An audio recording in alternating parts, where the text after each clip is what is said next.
Picture an assembly line. Workers, basic tools, and parts moving down the belt for just $12 a day. That is the image most people have of Mexican manufacturing. And what if I told you that image is actually wrong?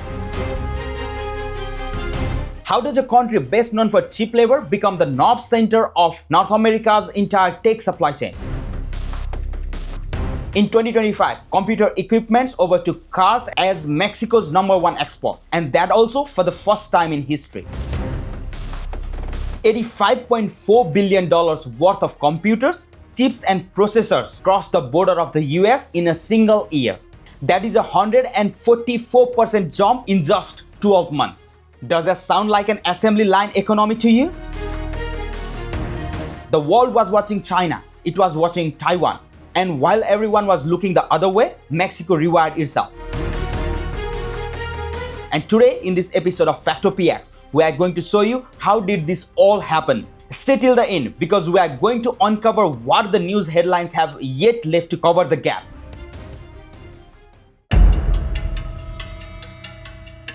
For decades, one word defined the Mexican manufacturing: maquiladora.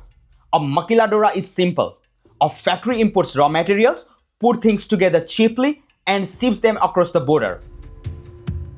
Low skill, low tech, and easy to replace. And now that era is over. Today, Guadalajara is the Silicon Valley of Mexico, not by locals, but by industry analysts. Electronics output there has reached $85 billion a year and is still growing. In Tijuana, the factories are not assembling televisions anymore. They are packaging the semiconductors, testing advanced chips, supplying aerospace and defense companies across the United States. The workers inside those plants hold qualifications you would recognize in any chip lab in the world. So here is the question the old image cannot answer. How did the chip assembly line of North America become a clean room economy? The answer starts somewhere else entirely. It starts with a crisis that has nothing to do with Mexico. Now think about how the technology moved in 2020. A chip was designed in California, made in Taiwan, shipped to Shenzhen, assembled in China, loaded onto a vessel, sailed across 12,000 kilometers of open ocean, and finally unpacked in the United States. And that chain worked until it did not. COVID hit, ports shut, vessels stacked up, components ran out, car plants stopped, phone factories slowed. The entire planet ran out of the chips because every single step of making them happened on the other side of the planet. Then came the trade war. Taiwan controls over the 90% of the entire advanced chip production.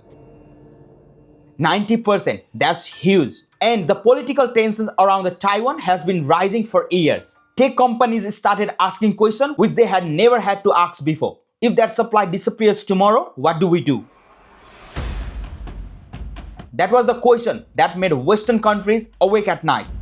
Right after, the USMCA, the United States-Canada-Mexico agreement, suddenly becomes the most powerful trade deal on the planet. Companies that moved production to Mexico and met USMCA rules paid zero tariffs on goods going to the US, while companies still sourcing from Asia paid 25% or more on the same goods. And by late 2025, the share of Mexico to US exports using USMCA rules had jumped from around 45% to nearly 89% in under a single year. That is not a gradual shift. That is a supply chain revolution squeezed into 12 months. And here is what nobody is saying clearly. That shift may never reverse. Okay, so let the numbers speak first. Foreign investment into Mexico passed $21.4 billion in 2025. Projections for 2026 go as high as $25 billion. Electronics and semiconductors are now among the fastest growing sectors in the country. Look at the factory floor data. In Monterrey, the rate at which industrial space is being filled rose 28% year on year. In Ciudad Juarez, it jumped 63%. In Querétaro, 74%. These are not projections. These are buildings going up and being filled with machines. Tijuana is a city most people connect to border crossings. So why are semiconductor companies calling it an ecosystem hub? Because it sits 32 kilometers from San Diego. A component built in Tijuana on a Tuesday morning can be in a factory in California by Tuesday afternoon. No ocean, no container ship, no 2-week wait. The industry phrase for this is just-in-time manufacturing, but the real description is simpler. The factory is right next door, and the companies making that move are not small names. Samsung runs major operations in both Ciudad Juarez and Tijuana. Foxconn expanded in Mexico specifically to serve electric vehicle supply chains. In 2025 alone, one high-end electronics firm built a new 321,000 square foot facility in Guadalajara, a 50% jump in capacity in one construction cycle. This is not a trend, it is a structural shift. Now, here is something no one outside the logistics is talking about. Mexico is building a land route between the Pacific Ocean and the Atlantic, not a canal or rail corridor. It is called the Interoceanic Corridor of the Isthmus of Tehuantepec. It runs 303 kilometers across southern Mexico, from the Pacific port of Salina Cruz to the Gulf port of Coatzacoalcos. In spring 2025, Hyundai and its logistics partner Hyundai Glovis ran the first real test.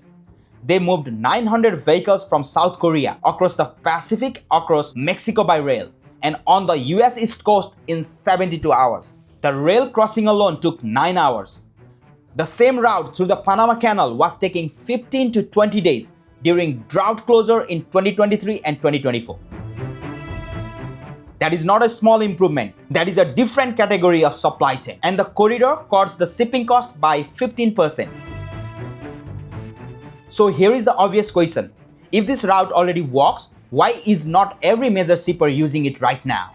Because it is not finished yet.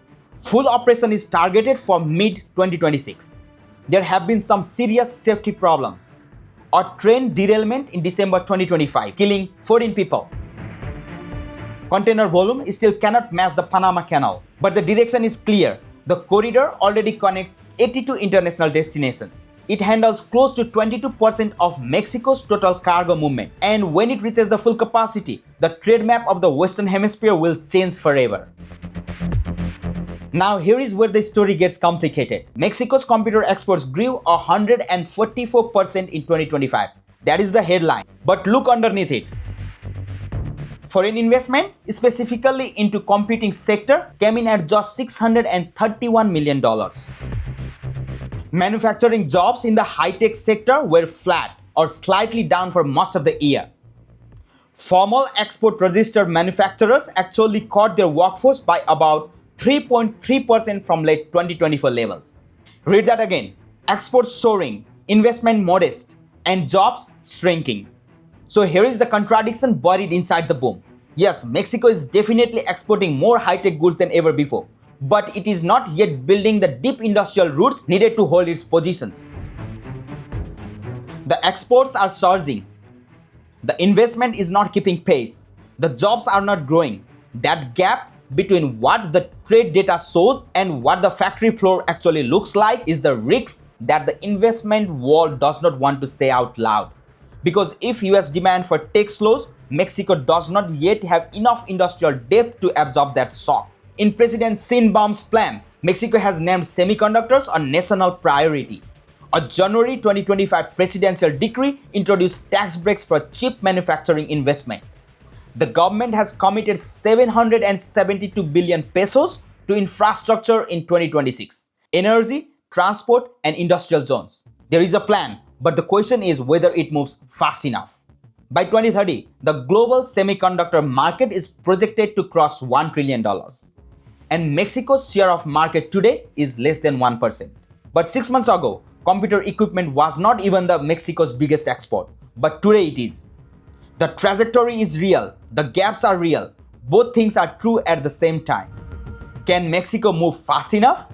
Can it build the talent pipeline, the power grid, the digital infrastructure before another country with low cost and a good location steps into the same space? Right now, the window is open.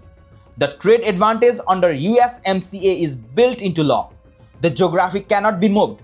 but windows close. And the history of manufacturing is full of countries that reached the front and then stopped running. Mexico has never been closer to becoming a real global technology power. Whether it gets there by 2030 depends on decisions being made right now. In factory boardrooms in Monterrey, in government offices in Mexico City, in supply chain meetings at every major technology company in the world. This is not a story about assembly lines anymore. This is a story about who controls the future of technology. The question nobody has answered yet is what happens to the countries Mexico is replacing?